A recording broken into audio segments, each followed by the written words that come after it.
Mm. Mm. Mm. Mm.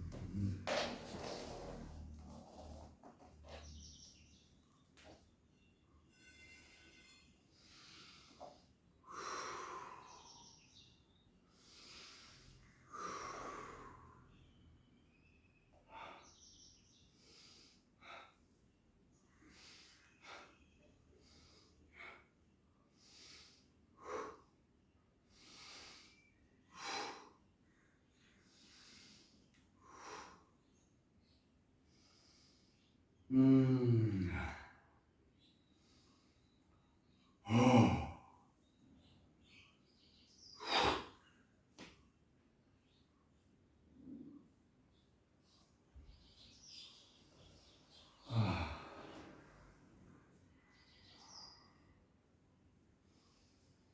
Mm.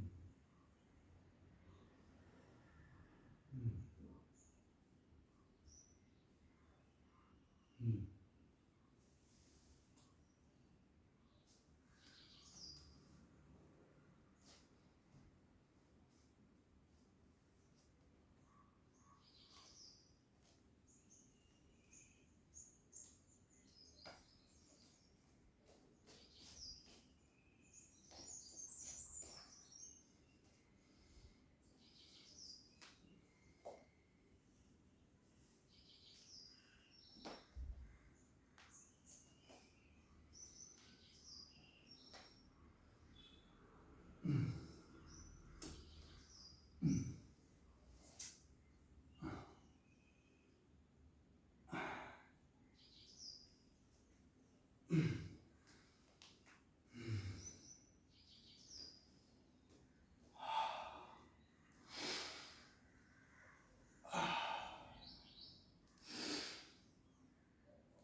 Mm.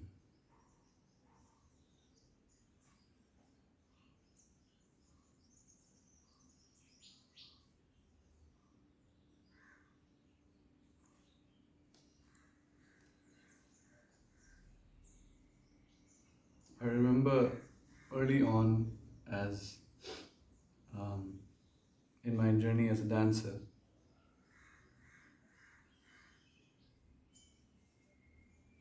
there was this quote uh, um, that I would hear a lot, and even today, I mean, perhaps you're familiar with it. They say that dance as if no one is watching you.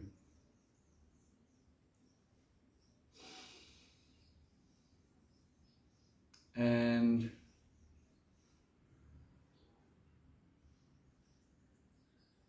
I've always wondered about that.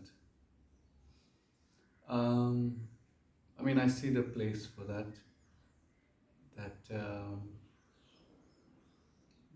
intention, that carefreeness, I guess, when no one is watching you. And then the opposite, of course, could be only dance when somebody's watching you.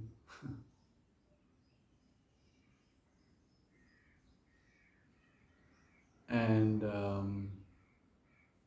I guess this binary, this extreme um, scenarios, I I hesitate um, to subscribe to any of that necessarily. I mean, there's been different in different contexts. My dance has lived differently. Of course, I've been a performer. Um, I've worked in movies. So of course, and then now this, I'm dancing to I'm dancing to my camera here on my phone, and this itself right now is it's still something I'm exploring. Um, so yes, dance as if no one's watching you, and then the other one is only dancing only, when people are around or when you're being watched and appreciated. And as a child, I was appreciated a lot for my talent as a dancer, young boy, and I was often dancing in parties that my parents would organize, and we often had those parties. My home space was a very social space for my most of my childhood, and so I began dancing and performing, I guess, at a very young age. And since I work with children, I have had to really understand what it is that I'm teaching and how it is that I'm teaching. Um, After teaching for a good decade, I also took a break for about 5 years. Um, I didn't teach for 5 years, and I was just trying to understand better for myself what it is that I'm going to teach children. Mm. So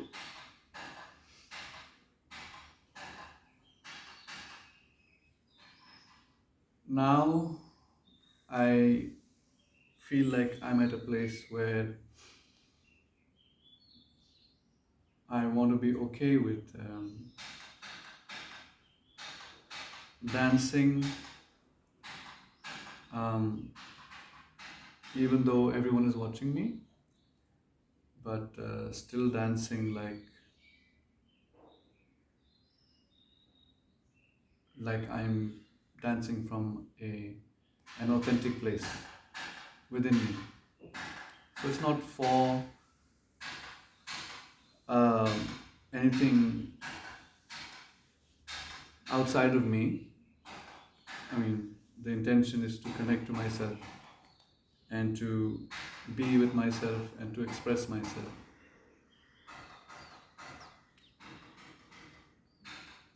to experience myself, to explore myself, and then to express myself. This is the work I've been doing in some colleges, the course that I teach, um, using dance and movement to experience the self, to express the self, to experience the self, to explore the self, and then to express oneself. Um, and finding your own authentic voice and your own authentic sense of confidence in oneself. And then I came across something, a post on my friend's Facebook, a post from, and it said, it had a quote from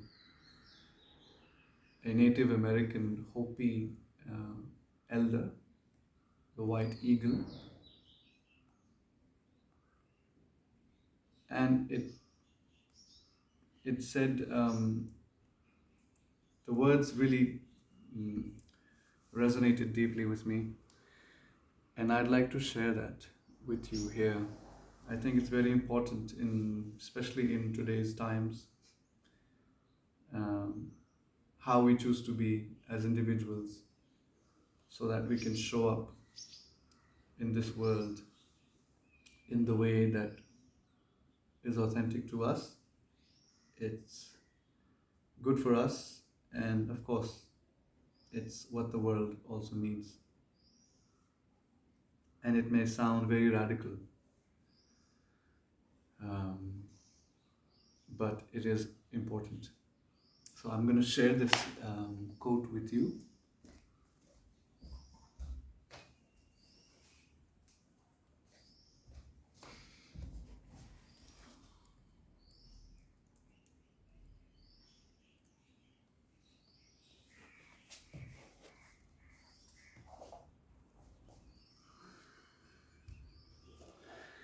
So this is a message from White Eagle, a Hopi elder. This moment humanity is going through can now be seen as a portal and as a whole. The decision to fall into the hole or go through the portal is up to you. If you repent of the problem and consume the news 24 hours a day with little energy, nervous all the time, with pessimism, you will fall into the hole. But if you take this opportunity to look at yourself, rethink life and death, take care of yourself and others around you, you will cross the portal. Take care of your homes, take care of your body, connect with your spiritual house. When you are taking care of yourselves, you are taking care of everything else. Do not lose the spiritual dimension of this crisis. Have the eagle aspect, that from above, and see the whole, see more broadly. There is a social demand in this crisis, but there is also a spiritual demand. The two go hand in hand.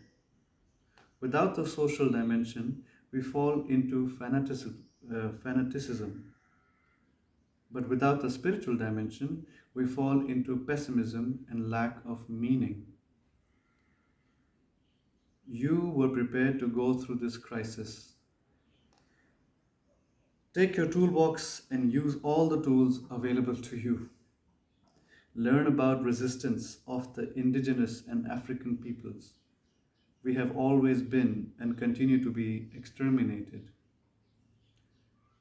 But we still haven't stopped singing, dancing, lighting a fire, and having fun. Don't feel guilty about being happy during this difficult time. Hmm, This one's particularly difficult for me. You do not help at all being sad and without energy. You help if good things emanate from the universe now. It is through joy that one resists. Also, when the storm passes, each of you will be very important in the reconstruction of this new world. You need to be well and strong, and for that, there is no other way than to maintain a beautiful, happy, and bright vibration. This has nothing to do with alienation. This is a resistance strategy. In shamanism, there is a rite of passage called the quest for vision. You spend a few days alone in the forest without water, without food, without protection. When you cross this portal, you get a new vision of the world because you have faced your fears, your difficulties. This is what is asked of you. Allow yourself to take advantage of this time to perform your vision, seeking rituals. What world do you want to build for you? For now, this is what you can do: serenity in the storm. Calm down. Pray every day. Establish a routine to meet the sacred every day. Good things emanate. What you emanate now is the most important thing. And sing, dance, resist through art, joy, faith, and love.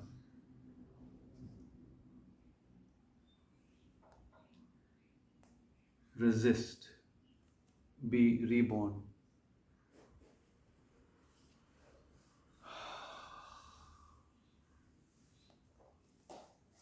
So important.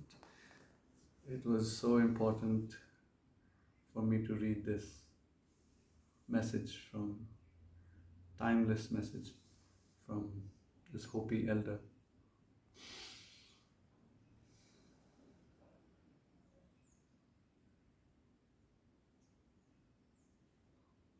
I feel grateful to this elder.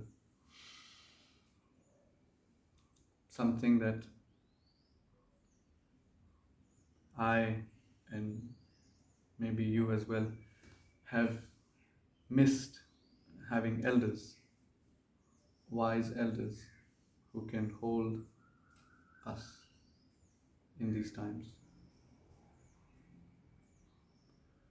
Sing, dance, resist through art, joy, and faith and love. So, how do I attend to my sacred space? For me, it's the body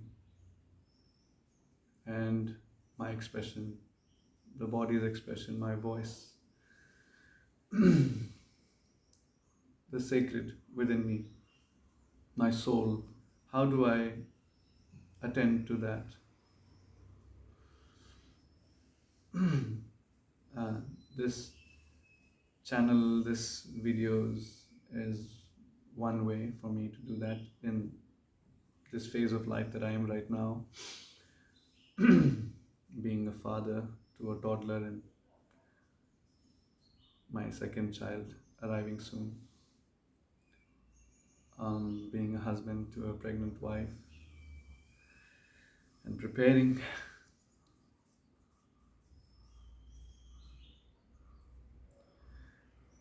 So, yes, I want to dance like no one's watching me. I want to dance like everyone's watching me. I want to dance like no one's watching me, in spite or even if everyone's watching me. And I want to dance because everyone's watching me. People who relate to me, people, youngsters, children, I understand that what they see in me becomes a point of reference for them. I wonder how it would have been for me to grow up as a child watching a dancer dance every day and attend to their sacred space within. What would that have done for me? My wife often wonders that what would it have been had she grown up in a community of artists where artists were just making art every day.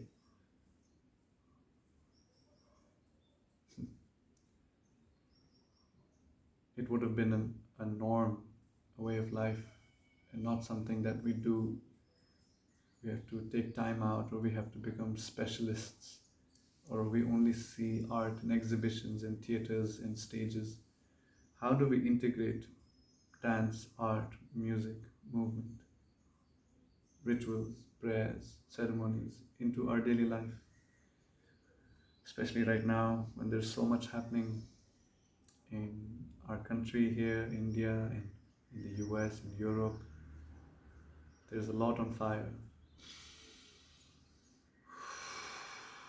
And I felt the need to breathe deep there then. So, yes, thank you for being here with me.